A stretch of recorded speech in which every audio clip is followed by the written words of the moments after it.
It's time to blow your own mind. Yes.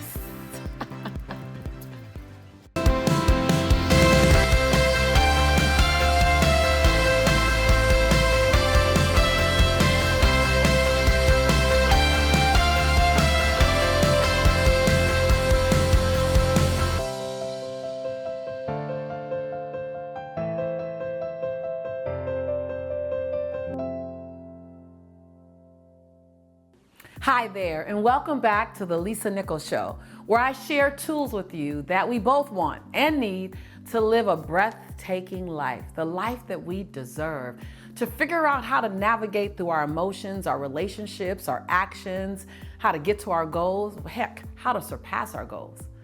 I love reading your comments. I love reading them.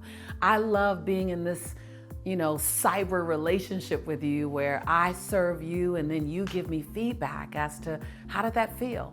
In the episode, How to Be Your Own Rescue, one of my favorites, Trish Angelica, you shared, oh my God, I love this. You said, my breakthrough was, quote unquote, to celebrate yourself. She goes on to say, Lisa, thanks for the reminder. No one can do it better than we can. Yes. Then Lamar Baskerville says, I was sent this by my wife, and wow, BOL, breakthrough all out. First of all, Lamar, I love when husbands and wives and mothers and children and fathers and children, I love when families are in the work and looking at the episodes. Lamar goes on to say, I need to be my hero consistently. Keyword, my hero. Consistently. He goes on to say, too often I only put my cape on for others. Thank you, Lisa. I'm committed to be the hero in the mirror. Woo! I love it for so many reasons. And thanks, wifey, for introducing husband to our community and our tribe. So when you look at being your own rescue, what does that look like? Being your own rescue comes from so many different areas. I've always taught that we need to separate our life into categories and manage your whole life in categories. The health and wellness category. What does being your own rescue look like in health and wellness? For me, it was pretty radical. For me, it was all the way from not only getting more physically fit, but it was going to the doctor and asking for medical help. It was saying something's happening in my body and I don't know what. It was no longer ignoring what was happening. What does being your own rescue look like in your finances? For me, it was me writing myself a check the way I wrote SD&G and the way I wrote the electricity bill and the way I wrote my rent check way back 20 years ago. It was me writing a check to my dream and putting in the subject line, funding my dream. That was being my own rescue as well. What does being your own rescue look like in a relationship? Does it look like just speaking up and asking for what you need? Or does it look like telling someone, I love you more often? Or thank you more often? Or please accept my apology for not showing up for you? What does being your own rescue look like in the different categories?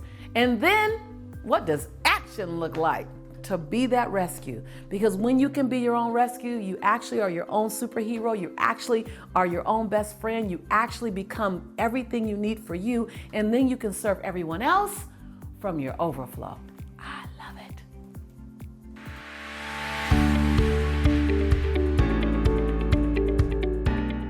You know, when we talk about setting healthy boundaries, again, and I know it sounds as if I keep going back to the same thing, but setting healthy boundaries is not about you keeping other people out. If someone crosses your line in the sand, it's because you never made your line deep enough. No one can ever go further with you than you've given them permission to go. So as hard and as difficult as it is to hear, because this was hard for me to hear when I had to admit it to myself, that the way people treated me was based on how I trained them to treat me. So I have to say it to you. You've trained people to treat you the way they're treating you. So if people are crossing your boundaries because they didn't know it was there. If people call you at odd hours of night, it's because you keep answering. If people ask you to do beyond what you're able to do, it's because you keep saying yes. If people don't ever think you need rest, it's because you act like you don't need rest. I know, This is not probably what you want to hear, but I signed up and you signed up in this relationship to give you what you need to hear, not necessarily what's always easy to hear. And I'm only telling you what I needed to hear myself. I'm only telling you the lesson that I had to learn, that we train people how to treat us. In 2007, when I was on the Oprah show, it was the thing that came up and out of me. And she was like, yes, it was that thing that said, we train people how to treat us.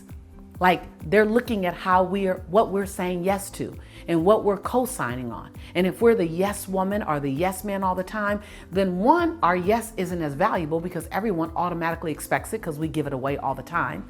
And two, they're going to keep asking because they know they're going to get yes. And if you're a producer and deliverer, you're the one I'm going to come to all the time because you're a producer and deliverer. You're going to get the job done, even to the detriment of your own joy, even to the detriment of your own happiness. But again, you train people how to treat you. But the good news about training someone is that they can be retrained. Now, to set healthy boundaries, you can't just make an announcement. I've been looking at the Lisa Nichols show, and I know you won't say it like that, but things have got to change. No, don't announce it like that. Don't announce it with that, what I call that stank energy on it. Don't announce it with that negative, I'm done, you've been using me. No. Again, they simply have signed up for the game that you created, the relationship that you created, which was, I'm going to give, you can receive. You don't ever have to worry about crossing a boundary with me. So the first thing you need to do is to set the record straight by apologizing to the people that you've allowed to cross your boundaries. You have to say, I apologize. Just say it just like this. Just quote me. Just like this. You don't have to say, you quote me. It's your own words. You can modify it as need be. But you know what? I owe you an apology. I owe you an apology because I've made you think that I have no boundaries. I've led you to believe that I don't need rest. What I've done is I've overused my yes. And so I'm not used to saying no, and you're not used to hearing no from me. I've even said yes to you when I needed to say no. And what I know about you is that you would want me happy. So I apologize.